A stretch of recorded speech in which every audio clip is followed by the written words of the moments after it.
Hi there, I'm Angela. Welcome to the channel, or welcome back. Today I'm going to give you guys just a little quick peek at the veggie garden. If that sounds interesting, stay tuned. So this won't be a full tour of the veggie garden. I just want to show you guys a few of the things that are new or that have progressed significantly. And first and foremost, I got a cucumber seedling.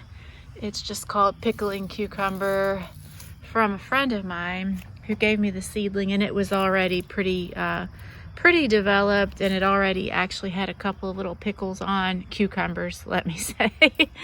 But yeah, check out this one. That one's pretty nice. I'm not sure how long to let those grow before harvesting. I've never grown quote unquote a pickling cucumber, so maybe you're supposed to pull them off when they're smaller. I did seed for cucumbers in this same area here, but they haven't really come up yet, so I'm a little concerned about that, and I think I'm going to have to reseed. We've had a lot of rainy weather and not too many very hot days, so maybe that's it. And same thing with the melons over here. Those have yet to come up. And on the other hand, my peppers are doing really well. I've got quite a few peppers on for this early in the season here, especially considering that we haven't had too many very hot days and we've had so much rain. So those are just a few of the peppers, and then I have a bunch of pepper plants along this row here, and a lot of those have peppers on as well. Still have yet to get the irrigation set up and gotten in place. Of course, with all the rain, it really hasn't been needed. And I have a number of tomatoes that are on. They're just small. Let me see. So this one here is a sun gold. It's my first year growing sun golds. And I already have a couple of tomatoes on right there. I also have a sun gold in the greenhouse there, which has a bunch of tomatoes on as well. And then a couple of my other tomato plants have tomatoes on. Not too many yet. It's still very early. Tomatoes are all either in the greenhouse or in these grow bags here. And this one's doing pretty good. This one is a Granny Cantrell. I've grown these most years and they do pretty well for me. So that one's pretty good size. They get pretty big in the end. By the time they're ready to harvest, the tomatoes end up being pretty big.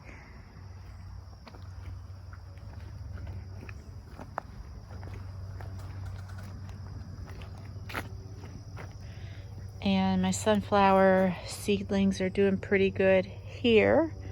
I've got this netting on them just until I feel like I can leave them exposed, which might be quite a while. I'll have to figure something out as they get taller. I really want sunflowers.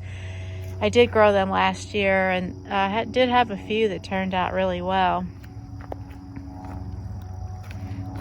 And also along this bed here, I have tomatoes and peppers.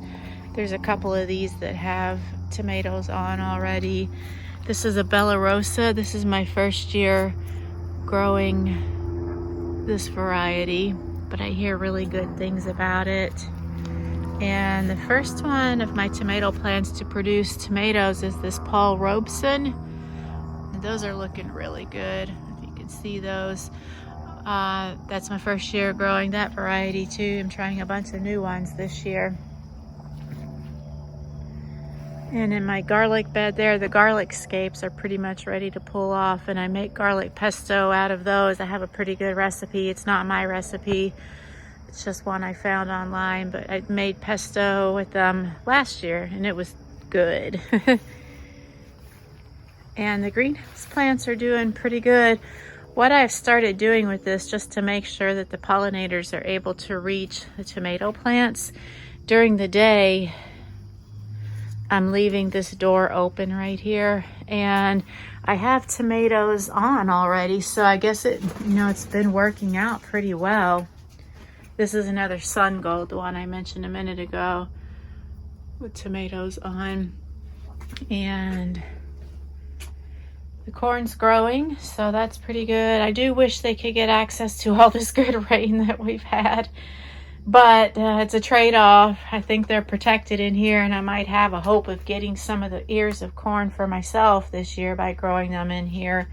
But it does mean they miss out on all that rain and a lot of hand watering, which is not a big deal.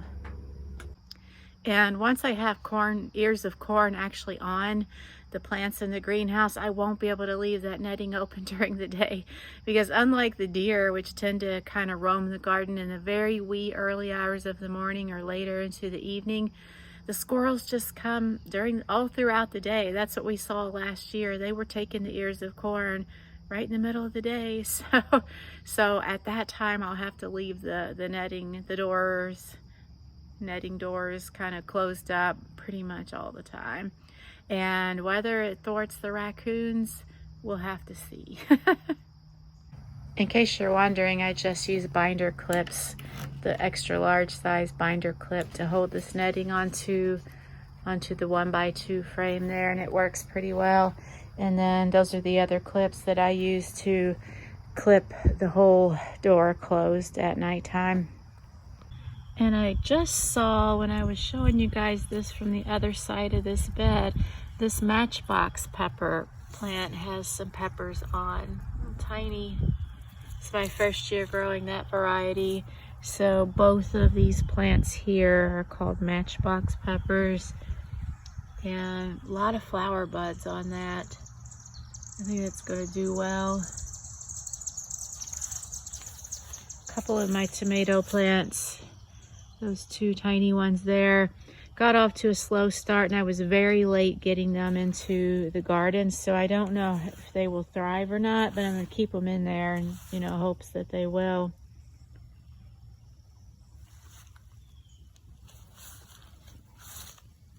And the onions are doing really, really well.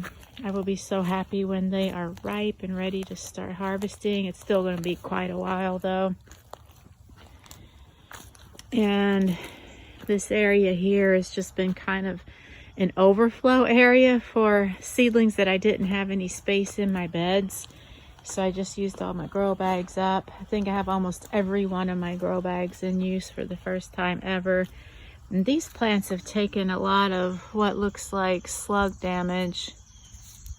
So I'm trying to stay on top of that. And my ground cherry, I have a couple of ground cherry plants. They've got fruit on, so that's really good. Last year I grew ground cherries for the first time, and they were really good. I ended up eating them just fresh right off the plant, and I also made a coffee cake using ground cherries, and that turned out really well. The whole family really loved it.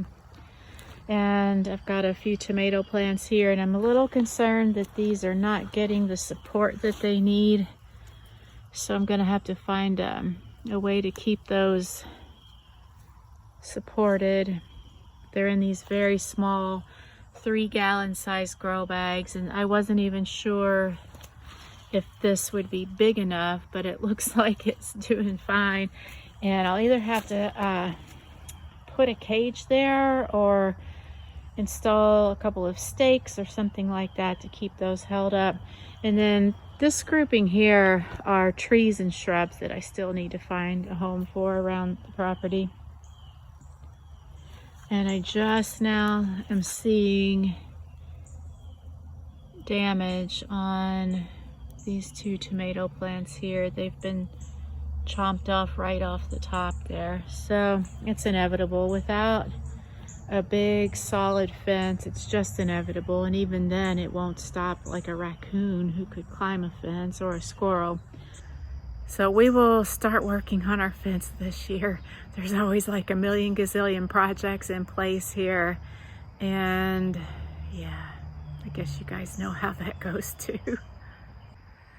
So that's all I had to share with you today. I hope you guys are having a great week and a great weekend, and until next time, bye.